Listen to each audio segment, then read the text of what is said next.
Defence analyst ہیں، strategy expert ہیں سید محمد علی صاحب، ان کو ہم نے زحمت دی ہے، بہت شکریہ آپ کا سر.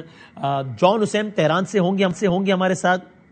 وہاں پر آج پہلی پبلک اپیئرنس کی ہے ان کے سپریم لیڈر جناب سید علی خامنہئی صاحب نے، اور بہت ہی اسٹرانگ سٹیٹمنٹ سید علی خامنہئی صاحب نے دیا. ان کے بہت اسٹرانگ ٹویٹس بھی اس سارے سلسلے میں سامنے آئے. اگر ہم پہلے دکھا بھی سکیں کہ آج اس سارے تنازع کے بعد پہلی مرتبہ سید علی خامنہئی صاحب، جن کے بارے میں امریکہ میں تو یہ رپورٹ ہو رہا تھا، امریکن اخباریں لکھ رہے تھے کہ وہ منظر عام سے غائب ہیں اور ایران میں بڑی ہے کہ وہ کہاں چلے گئے اور کیا ہو گیا، کچھ ہو تو نہیں گیا. وہ آج ٹیلی ویژن اپیئرنس انہوں نے کی اور انہوں نے کیا کہا، یہ دیکھیے گا. خدا کا شکر ادا کرتے ہیں کہ اس نے ہماری مسلح افواج کی مدد کی. شہری و نظامی دشمن کے شہری اور فوجی اڈوں پر اپنے میزائلوں سے حملے کر کے انہیں ملیامیٹ کر دیا. ہمارے جوہری مرکزوں پر حملے کیے گئے، جس کے لیے عالمی عدالت انصاف میں مقدمہ کریں گے. البتہ وہ زیادہ نقصان پہنچانے میں ناکام رہے. رئیس جمہور امریکہ کے صدر اس بارے میں حقیقت کے برخلاف بڑی بڑی باتیں کر رہے ہیں. بزرگ نمایی غیر متعارفی کرد. جانتے ہیں کہ انہیں ان بڑی بڑی باتوں کی ضرورت ہے. در صورتی کہ تعرضی دشمن نے دوبارہ مداخلت کی تو اسے لازمی طور پر بھاری خمیازہ بھگتنا پڑے گا. هزینه متعرض قطعا بالایی خواهد بود. تو اس سارے کا سارا منظرنامہ ہے. سید محمد علی صاحب السلام علیکم. کیسے ہیں آپ؟ الحمدللہ، بہت شکریہ سر وقت دینے کا.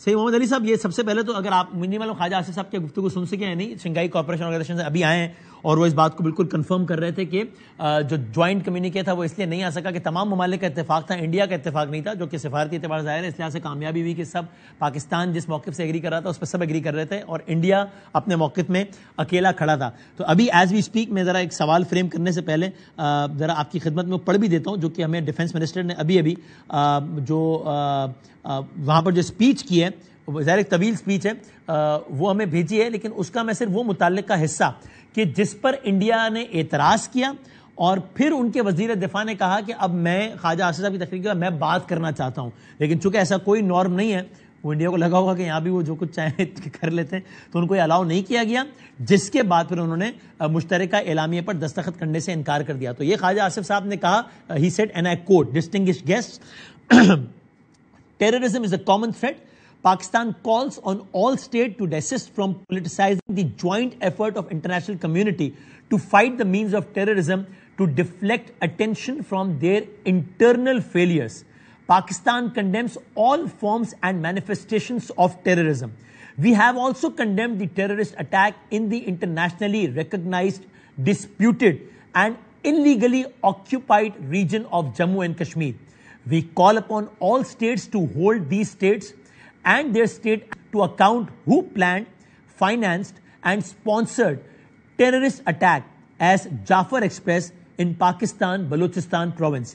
We have in our custody and holding a serving naval commander, Kalbhushan Yadav, for his confessed financing, planning and preparating of multiple terrorist attacks in Pakistan. تو یہ جو پرٹیکولر پیرا تھا اس پر ان کو اعتراض تھا اور جب ان کو بات کرنے کا موقع نہیں ملا تو انہوں نے اس پہ دستخط کرنے سے انکار کر دیا.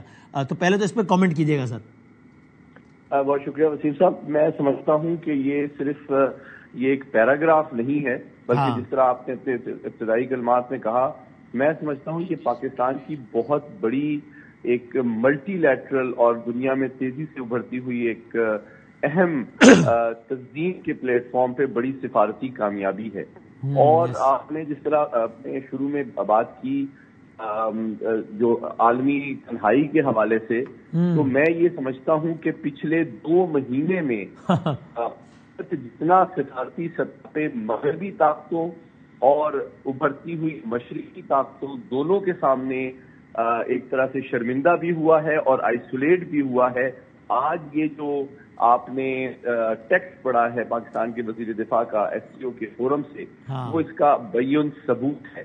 ایک تو آپ دیکھیں 2 باتیں مختصر میں کہوں گا پھر ہم تفصیل کریں گے. پہلی بات یہ کہ دیکھیں یہ ایک حقیقت ہے کہ امریکہ کی جو چین کو کنٹین کرنے کے حوالے سے انڈو پیسفک اسٹریٹجی ہے اس کا سینٹر آف گریوٹی، اس کا محور جو ہے وہ بھارت ہے، اور اس کے باوجود حالیہ جو بنیان المرصوص آپریشن کے بعد صدر ٹرمپ نے جو رول پلے کیا ہے اس سے بھی بھارت کو بہت تشویش ہے، کیونکہ بھارت کا جو موقف اور بیانیہ ہے مسئلہ کشمیر کے حوالے سے، امریکی صدر نے بھی اس کی ایک طرح سے نفی بھی دی ہے، اس کے ڈسپیوٹڈ نیچر کو بھی ریکگنائز کر لیا ہے، اور اس کی پرامن سفارتی ذرائع سے حل تلاش کرنے کی ضرورت پہ بھی وہ بار بار زور دے رہے ہیں۔ یہ تو امریکہ کے ساتھ ان کے مسائل اتنے بڑھ چکے ہیں کہ جب وہ G7 سے کینیڈا سے واپس آ رہے تھے، صدر ٹرمپ نے مودی صاحب کو کہا کہ آپ آئیں میرے ساتھ ملیں، تو انہوں نے کہا جی میری مصروفیت ہے۔ تو وہ بات یہ ہے کہ وہ خود امریکہ سے بھی منہ چھپاتے پھر رہے ہیں۔